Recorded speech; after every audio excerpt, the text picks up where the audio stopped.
Good morning. आज का जो हम लोग का टॉपिक है वो है रिप्रोडक्टिव हेल्थ।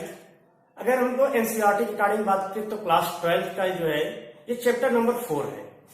जो रिप्रोडक्टिव हेल्थ है इसमें हम लोग को क्या क्या पढ़ना है जान लेते हैं। रिप्रोडक्टिव हेल्थ मतलब जनन स्वास्थ्य। जनन स्वास्थ्य में हम लोग को जनन स्वास्थ्य से संबंधित जो भी जानकारियां है, जो भी आवश्यकता है उनको पढ़ना है। इसके अलावा जो इसमें population explosion and birth control को पढ़ना है, कुछ टेक्निक को पढ़ना है जैसे कि एम्नियोसेंटेसिस हो गया। इसमें से कुछ जो है डिजीज पढ़ना, सेक्सुअल ट्रांसफ्यूजन डिजीज जो होते हैं उसको यहाँ पर जो है हम लोग को पढ़ना है। तो छोटा सा टॉपिक है ये जो ह्यूमन रिप्रोडक्शन में के अगला जो टॉपिक है रिप्रोडक्टिव हेल्थ।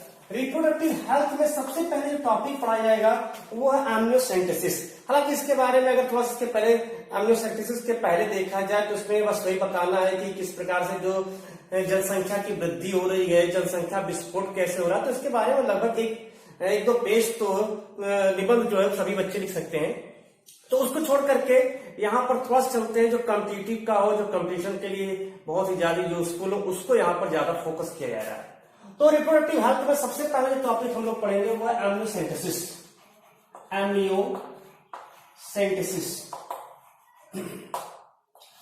एम्नियोसेंटेसिस का मतलब होता है उल्ब वेधन।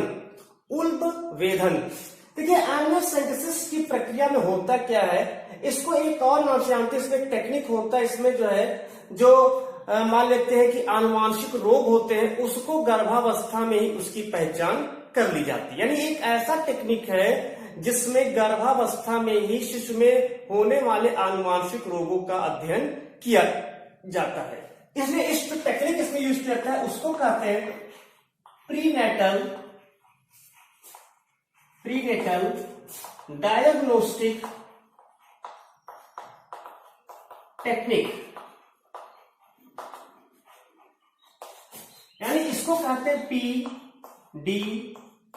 एक चीज ध्यान देना, अगर मान लेते हैं कंपटीशन में पूछा जाए पीडीटी क्या है, तो पीडीटी मतलब प्रीनेटल डायग्नोस्टिक टेक्निक, यानी कि यह जो है एक ऐसा परीक्षण है, एक ऐसा जो टेक्निक है जिसमें जो है बच्चे में, यानी जो बच्चा गर्भावस्था में ही होता है, भ्रूण के रूप में होता है, उस समय उसमें आनुवांशिक दोषों का पता लगाया जाता है। कैसे लगाया जाता है उसको यहाँ पर देखेंगे कि किस प्रकार से आनुवांशिक दोषों का पता लगाया जा सकता है। यहाँ पर इसके लिए करते क्या है, सबसे पहले जो बच्चा होता है, जो गर्भ होता है, यानी कि जब माता के गर्भ में जो है उसके वाम होते हैं, यानी कि जो माता का वाम है, गर्भ है, उसमें उपस्थित जो एम्ब्रियो होता है, उस एम्ब्रियो में कोई ऐसा तो नहीं कि डिसऑर्डर है, तो उसको जानने के लिए यह परीक्षण किया जाता है।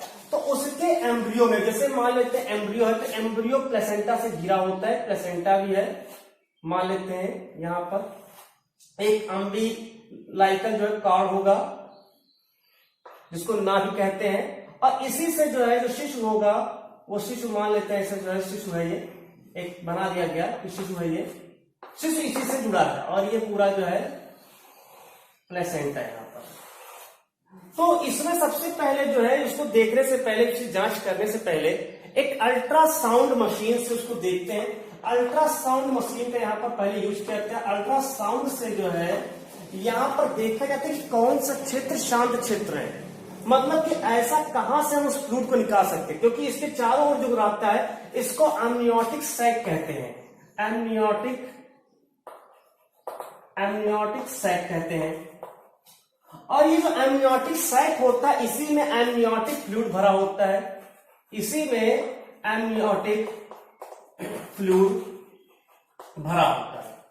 और ये जो एमनियोटिक फ्लूइड होता है इसमें कुछ जो इसके विघटित कोशिकाएं, चाहे वो प्लेसेंटा से विघटित हो गई हो, चाहे वो एम्ब्रियो से विघटित कोशिकाएं होती हैं, वो आकर के वो कोशिकाएं यहाँ पर जो एमनियोटिक फ्लूइड है उसमें पाई जाती है।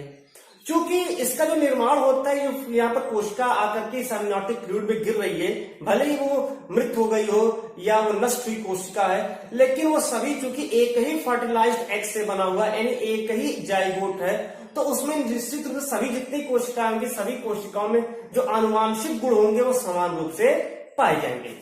तो सबसे पहले क्या करते हैं, उसका एक शांत क्षेत्र पता लगाते हैं। अल्ट्रासाउंड से पहले देखते हैं कि ऐसा उसका सुरक्षित क्षेत्र देखते हैं कि जैसे उसका अम्बिलाइकल कॉर्ड ना वहां पर हो ना पाए, यानी नाभि ना हो, दूसरा जो है उसकी प्लेसेंटा को भेदना हो सके, नहीं तो इंजेक्शन डालते सुई डालते प्लेसेंटा को भेद दिया जाए, या उसके गर्भ को देखा जाता है तो उसको अल्ट्रासाउंड मशीन उसका शांत क्षेत्र दिखाता है। फिर एक इंजेक्शन के थ्रू जो है, इंजेक्शन के थ्रू जो है वहां पर जो है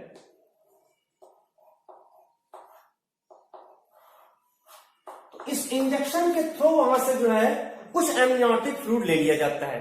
अब उस एमनियोटिक फ्लूइड को लेकर के जो है बहुत संभाल किया जाता है। एमनियोटिक फ्लूइड को लेकर के जो है इसको लेबोरेटरी में 1 से 2 सप्ताह तक 1 to 2 वीक्स तक जो है इसको लेकर के जो है 1 से 2 सप्ताह तक इसका कल्चर कराया जाता है, संवर्धन कराया जाता है, जिससे कि इसकी अन्य कोशिकाएं और भी बन जाए, अधिक मात्रा में कोशिकाएं बन जाए, और तब उसका आनुवांशिक जो गुण है, आनुवांशिक दोष है या आनुवांशिक विकार है, आनुवांशिक रोग है, उसका यहाँ पर पता लगा जा सकता है। या जैसे मान लीजिए उसको डाउन सिंड्रोम है या कौन सा सिंड्रोम है, किसी प्रकार का अन्य सिंड्रोम तो नहीं है, तो इन सब का पता यहाँ पर लगाया जा सकता है। तो ये एक मॉडर्न टेक्निक है amniocentesis.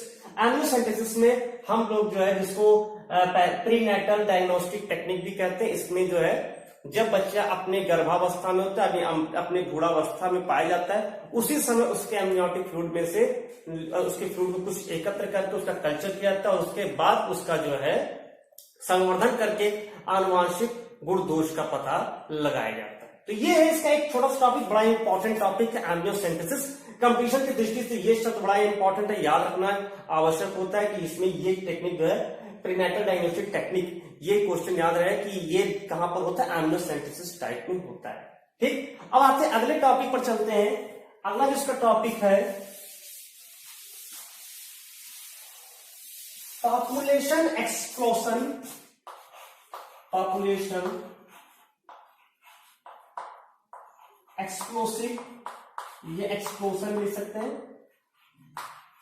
Explosive and birth control,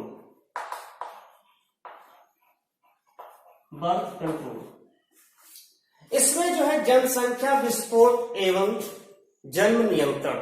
अब देखिए यहां पर जनसंख्या विस्फोट के बारे में अगर लिखना हो तो बहुत सारे, अब जनसंख्या विस्फोट होता क्या है, उसके कैसे कैसे जो है लगातार आबादी बढ़ती जा रही है, तो उसमें शिक्षा का अभाव या फिर जो है कुछ धार्मिक मान्यता, तो इस तरह से जो है लगातार जो है हमारी जनसंख्या जो बढ़ती जा रही है।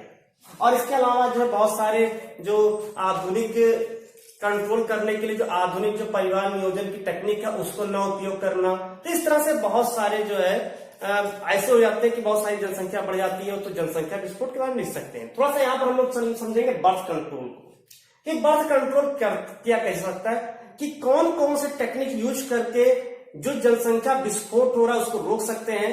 ऐसा नहीं कि घर में 4, 5, 6, 7, 8 लगातार दर्जन भर जो संख्या बढ़ाते जाइए, ठीक है। तो कुछ 1 या 2, अधिकतम माने 2 नहीं तो 1 ही संतान जो है वो पर्याप्त होती है, तो उसको थोड़ा ध्यान में रख करके जनसंख्या बढ़ाना चाहिए। ऐसा नहीं कि 10, 12, 1 दर्जन बच्चे लगातार हो ही जा रहे हैं। कोई परिवार नियोजन की कोई टेक्निक हम यूज नहीं करेंगे, कुछ भी नहीं करेंगे, ना प्रोटेक्शन, और लगातार जनसंख्या बढ़ रही है, तो उस जनसंख्या को कंट्रोल यहाँ पर करना है। तो उसी बर्थ कंट्रोल कैसे कैसे कंट्रोल करेंगे उसको यहाँ पर समझेंगे। सबसे पहली टेक्निक अगर बर्थ कंट्रोल करना है तो बहुत ही आसान है, वहां पर जो है नेचुरल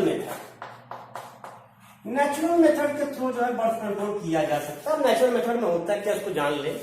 देखिए जैसे जो फीमेल होती है, फीमेल में जो मेंस्ट्रुअल साइकिल आता है, जो फीमेल में मेंस्ट्रुअल साइकिल होता है, मेंस्ट्रुअल साइकिल किसमें होता है, फीमेल में होता है, ठीक है। अप्रॉक्स 28 डेज का मान लेते से होता है। तो फीमेल में मेंस्ट्रुअल साइकिल जो आता है, उस मेंस्ट्रुअल साइकिल में अगर सामान्य रूप से अगर मान लेते हैं कि वहां पर जो है परिवार नियोजन करना है, परिवार नहीं आगे बढ़ाना है, तो उसके लिए रहता है। तो मेंस्ट्रुअल साइकिल में यहाँ पर जो 10वें से लेकर के 17वें दिन तक, यानी जिस दिन मेंस्ट्रुअल साइकिल स्टार्ट हुआ है उसके 10वें दिन से लेकर 17वें दिन तक जो है उस समय जो है कॉपुलेशन की प्रक्रिया संभव नहीं किया जाता। तो इससे क्या होता है कि क्योंकि जो ऐसा माना जाता है कि 14वें दिन ही जो है ओव्यूलेशन की प्रक्रिया होती है। तो ओव्यूलेशन की प्रक्रिया 14वें दिन होती है, तो चूंकि हमारा स्पर्म में कुछ घंटे तक जीवित रह सकता है, लगभग 48 घंटे से ऊपर जीवित रह सकता है, फीमेल में जो ओवम होता है वो भी लगभग 24 घंटे तक जीवित रह सकता है। तो इसीलिए यहाँ पर माना गया कि 10 से 17 दिन तक यदि जो है अपने आप को कंट्रोल कर ले तो वहां पर जो जनसंख्या विस्फोट हो रही है, बर्थ कंट्रोल, उसको भी बर्थ कंट्रोल कर सकते हैं। तो पहली टेक्निक ये होता है कि इसमें जो है मेंस्ट्रुअल साइकिल जो आता है उसमें फीमेल को जो है 10वें से 17वें दिन तक वहां पर जो है कॉपुलेशन नहीं करनी चाहिए। दूसरी टेक्निक इसमें कर सकते हैं नेचुरल मेथड में कि जिस समय सेक्स किया जा रहा हो उस समय जो है जो जैसे मान लेते हैं कि जब सीमेन का स्पर्म होना शुरू होने वाला है, बस उसी समय उसको बाहर निकाल लें, उसको वजाइना से बाहर निकाल लें और उसको बाहर कर दें, तो इससे भी जो सीमेन है वो सीमेन अंदर को नहीं जाएगा, तो वहां पर भी फर्टिलाइजेशन की प्रक्रिया नहीं होती है। तो इस टेक्निक को भी यहाँ पर जो है यूज कर सकते हैं, ठीक है। इसके अलावा भी जो है अन्य प्रोटेक्शन भी यहाँ पर ले सकते हैं जो नेचुरली होता है। नेचुरली में एक होता है जब ऐसा माना जाता है कि जब माता जो है किसी बच्चे को जन्म देती है तो लगभग अमूमन 6 महीने तक जब वो उसका जो संतान होता है जो स्तनपान करता है तो उस समय भी जो है अगर 6 महीने तक किया जाए तो उस समय भी जो है फर्टिलाइजेशन की प्रक्रिया नहीं होने की संभावना होती है। तो ये 3 चीजें यहाँ पर जो है नेचुरल मेथड में आता है। तो ये होता है एक नेचुरल मेथड। अब आते हैं कुछ बैरियर्स, ठीक है, आर्टिफिशियल बैरियर्स भी कर लेते हैं या क्यों बैरियर्स लिख देते हैं। बैरियर्स मतलब प्रोटेक्शन। कुछ प्रोटेक्शन का भी यूज कर सकते हैं, जैसे प्रोटेक्शन में जो है कंडोम का यूज करना, कंडोम का यूज कर सकते हैं। इसमें मेल एंड फीमेल अलग अलग प्रकार के कंडोम जो है आते हैं, उसका यूज करके जो है बर्थ को कंट्रोल किया जा सकता है। तो ये यहाँ पर बैरियर के रूप में यूज कर सकते हैं। तीसरा होता है इंट्रा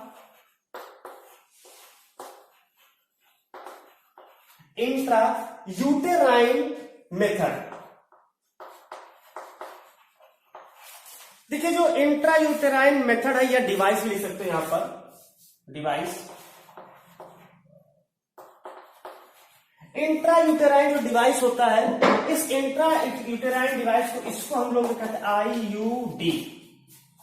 देखिए इंट्रा यूटेराइन डिवाइस जो होता है ये यूजुअली फीमेल में इसको फिट करता है, कहीं कहीं मेल में भी होता है, लेकिन फीमेल में ज्यादा इसका यूज होता है IUD। ये एक ऐसी टेक्निक होती है जिसमें जो है कोई भी ऐसा, क्योंकि 2-3 प्रकार के होते हैं, कॉपर टी भी इसमें एक आता है, तो वहां पर जो है कोई एक ऐसा जो है सब्सटेंस लेकर के जो है या मान लेते हैं कि ऑपरेशन करके कि अंदर जो विजाइनल पार्ट होता है वहां पर जो है उसको फिट कर देते हैं, जिससे जो स्पर्म प्रवेश करता है तो स्पर्म को जो है उसकी सक्रियता को कम कर देता है। तो इसमें बहुत सारी टेक्निक होती है, जैसे मान लेते हैं सबसे पहले इसमें कई प्रकार के 3 प्रकार मान लेते हैं, जैसे एक नॉन मेडिकेटेड IUD। तो नॉन मेडिकेटेड IUD का भी उपयोग यहां पर क्या सकता है, या यहां पर जो है दूसरा यूज है सबसे इंपॉर्टेंट होता है, सबसे मेन यही होता है कॉपर रिलीजिंग IUD। देखिए इसी को सबसे मेन जो है जो ज्यादा प्रचार प्रसार है वो इसी का है। इसमें करते क्या है, एक आता है कॉपर टी जो होता है ये असल में तांबे का बना होता है, टी शेप का होता है, तांबे का बना टी शेप का होता है। इस कॉपर टी को वेजाइनल मार्ग जो होता है वहां पर जो वेजाइनल पथ है वहीं पर फिट कर दिया जाता है। ये करता है क्या, इससे जो है लगातार कॉपर आयन को यहाँ पर जो है मुक्त करता है।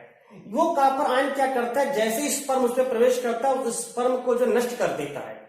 इसके अलावा जो उसके वेजाइना के अंदर जो है कुछ फाइब्रोसाइट्स होते हैं उसको सक्रिय करता है, जिससे वो अधिक मात्रा में स्पर्म का भक्षण कर सके और स्पर्म की गतिशीलता को भी कम कर देता है कॉपर टी। इसीलिए सबसे सटीक माना गया कि कॉपर टी जो है लगवाना, जो कि कॉपर रिलीजिंग डिवाइस होता है। इसके अलावा जो है एक तीसरा होता है हार्मोनल रिलीजिंग IUD। तो इसको भी यहां पर जो है यूज किया जा सकता है। तो इस तरह से जो है इसमें इंट्रा यूटेराइन डिवाइस में जो है सबसे मेन जो है कॉपर टी यहां पर होता है। अगला जो इसमें है कॉन्ट्रासेप्टिव पिल्स। ये फीमेल को दिया जाता है कॉन्ट्रासेप्टिव पिल्स। अब कॉन्ट्रासेप्टिव पिल्स में बहुत सारे आते हैं, जैसे कुछ ऐसे आते हैं कि जो कि डेली लेना पड़ता है, तो उसमें जैसे माला डी होता है, माला डी एक नॉर्मली बता रहे हैं, बहुत सारे आते हैं, अलग अलग कंपनियों के आते हैं, जो प्रारंभ में स्टार्ट हुआ उसी की केवल बात कर रहे हैं यहाँ पर हम लोग। जैसे हमारा डी है, तो इसमें क्या करते हैं कि जो मेंस्ट्रुअल साइकिल होता है, उस मेंस्ट्रुअल साइकिल में फर्स्ट डे से लेकर के 21 डेज तक जो है इसको यूज किया जाता है। पहले दिन से लेकर के 21वें दिन तक लगातार खाता नहीं, महीने में जो है एक बार के पीरियड आने में इसको 21 डेज का ये कोर्स होता है, उसको और डेली जो है लिया जाता है, जिसके कारण ये करता क्या है, जो ओव्यूलेशन एंड इम्प्लांटेशन की प्रक्रिया उसको रोकने का काम करता है, यानी यहाँ अंडोत्सर्ग और रोपण दोनों के रोकने का कार्य करता है। तो ये डेली लेने वाला है। लेकिन एक सबसे इंपॉर्टेंट जो 2018 के नीट में पूछा जा चुका है क्वेश्चन, तो उसका वो एक है सहेली। सहेली सहेली सबसे पहले बनाई जाने वाली एक नॉन स्टेरॉइडल कॉन्ट्रासेप्टिव पिल्स होती है। एक नॉन स्टेरॉइडल कॉन्ट्रासेप्टिव पिल होती है, जिसका जो निर्माण है वो CDRI Lucknow, central drugs research institute Lucknow में इसको बनाया गया। और ये सहेली होती है, इस सहेली जो दवा है इसको जो है सप्ताह में एक बार, मतलब एक वीक में जो है 1 पिल्स यानी एक गोली यहाँ पर लेनी पड़ती है। एक सप्ताह, इसको साप्ताहिक जो है कहा जाता है, साप्ताहिक जो है प्रोटेक्टिव होता है, कॉन्ट्रासेप्टिव पिल्स होता है। तो सहेली ये इसका भी एक काम होता है, ओव्यूलेशन एंड जो उसमें इम्प्लांटेशन उसको रोकता है। तो ध्यान रहे ये क्वेश्चन 2018 के नीट में आया था कि सहेली है, तो सहेली एक ऐसी जो है कॉन्ट्रासेप्टिव पिल है जो रोपण और ओव्यूलेशन यानी अंडोत्सर्ग की प्रक्रिया को रोकता है। और ये सहेली अब यहाँ पर जैसे वो तो क्वेश्चन आ गया है, तो ऐसा ही पूछ सकता है कि कहां पर बनाएगा, CDRI Lucknow, central drugs research institute Lucknow में इसको जो है बनाया गया। ये किस तरीके का, तो नॉन स्टेरॉइडल होता है, इसलिए यह जो है हानि रहित होता है। इसको लेने से जो भी महिलाएं इसको लेती हैं, उन महिलाओं में कोई भी प्रकार का विकार नहीं होता, क्योंकि ये नॉन स्टेरॉइडल होती है।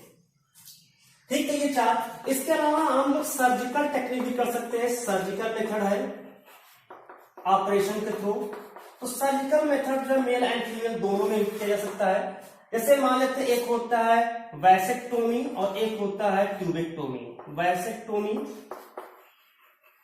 और एक होता है ट्यूबेक्टोमी।